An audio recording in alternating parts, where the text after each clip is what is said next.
Harry's rage at Meghan. Her behaviour will shock you. What an insult. What contempt. I've got the... Harry's fury was volcanic.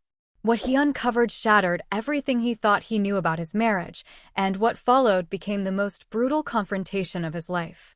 According to insiders, the infamous Aspen trip didn't just strain the Sussex marriage. It ripped it wide open.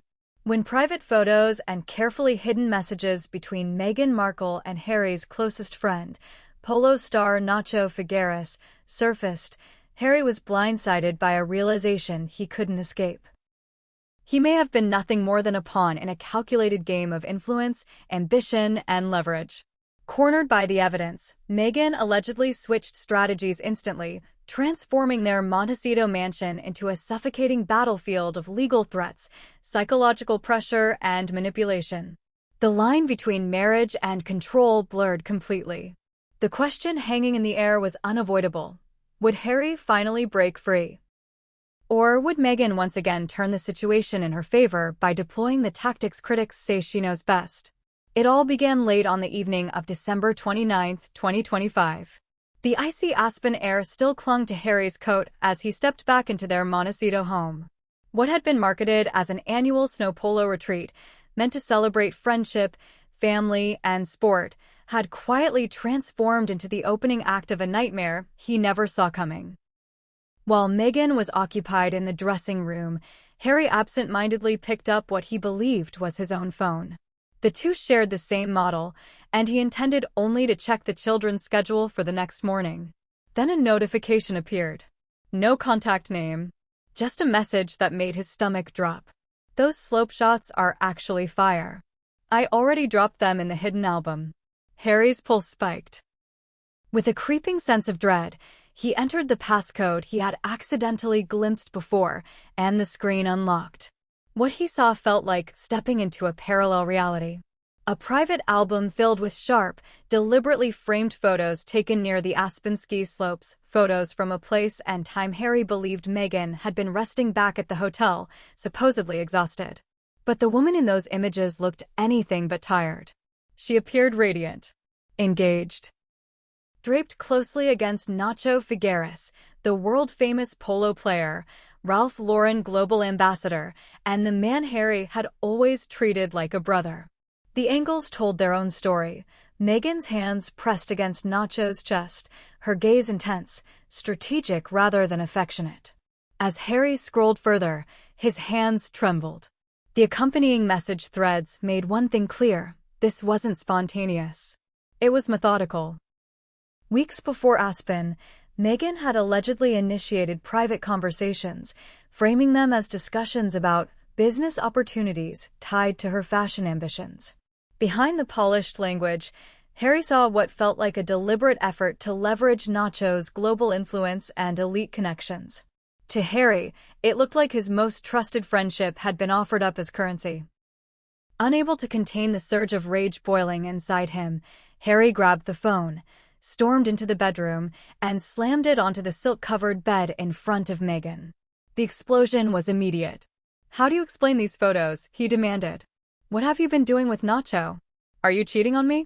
Do you even have a conscience left, using the one real friend I still have to fuel your ambitions?" For a split second, Meghan appeared startled. Then the calm returned. She glanced at the screen and smiled thinly, her tone dripping with disdain. "Drop the interrogation," she said. "I'm doing what you never had the courage to do, building a future. Nacho is the only one who can take my brand global. Those hugs? Networking. Stop acting like a child throwing a tantrum." Harry stepped closer, voice low and dangerous. "Networking? You think I'm blind? Sneaking around behind my back in Aspen, seducing him, and now trying to make me look like a fool. You married me for the title, and now you're stomping over every relationship I have for your next win. I want a divorce. Now." Meghan slammed her hand onto the table. "You dare?" she snapped. "Without me, you'd collapse. Try divorcing me, and I'll make the world believe you're a jealous, controlling wreck sabotaging your wife's career. And don't forget, I hold everything, including your friend's reputation." In that moment, Harry understood something had died. The woman standing in front of him no longer resembled the person he once defended against the world. What remained felt cold, calculated, and frighteningly controlled. The argument didn't just echo through the house that night, it marked the collapse of years of trust. Harry realized the Aspen trip wasn't a holiday at all. It was a trap. And the truth was only beginning to surface. After Meghan retreated into the bathroom, slamming the door shut, Harry sat frozen on the bed, continuing to scroll. He dug deeper into encrypted apps Meghan relied on. Each message drained more color from his face.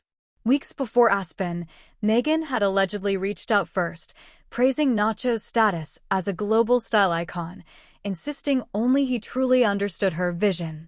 Beneath the business language, Harry saw emotional manipulation.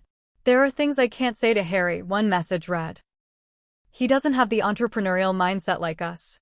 Another pushed further. "Meet me on the west slope at sunset. Just us. I need your support, not just as a model, but as a man who understands me." Harry felt crushed. The following morning, the outside world piled on. Witnesses at Aspen, staff, instructors, tourists, began speaking out. A short video went viral, showing a woman matching Meghan's silhouette standing unusually close to Nacho in a secluded area. A bartender later claimed Meghan repeatedly pulled Nacho aside when Harry was occupied. As images spread, the tension at Montecito became unbearable. Harry confronted Meghan again, throwing printed photos onto her desk. "You lied about everything," he said. "You used my friendship as bait." Meghan dismissed it coldly. "Those photos prove nothing," she said. "If you can't give me opportunity, I'll take it myself." The argument spiraled for hours, until the outside world intervened again. Nacho Figueres broke his silence. Posting directly to social media, without management filters, Nacho confirmed Meghan had contacted him first and attempted to draw him into her business venture using personal language. But he made one thing unmistakably clear: he rejected every advance. "I cherish my friendship with Harry," Nacho wrote. "And I respect my marriage." He also claimed the images had been misleading, cropped, edited, or taken out of context. Harry felt both relief and rage. When Delphina Blackier, Nacho's wife, spoke next, the impact was devastating. She confirmed her husband showed her every message from the start. She described the entire situation as one-sided and motivated by business exploitation, not affection. "This was not intimacy," she wrote. "This was manipulation." Confronted with Delphina's words, Harry felt the final strand of trust snap. That night, he contacted his legal team and demanded divorce proceedings begin. But Meghan wasn't finished. She responded not with emotion, but strategy. Through lawyers, she allegedly used the children as leverage, warning that divorce amid scandal would irreparably harm Archie and Lilibet. The message struck Harry's deepest fear. He froze. The papers were drafted but unsigned. Now, Montecito sits in silence. A marriage hollowed out by betrayal. A father trapped between freedom and duty. And a question still unanswered. How long can this stalemate last? And when it finally breaks, who will be left standing?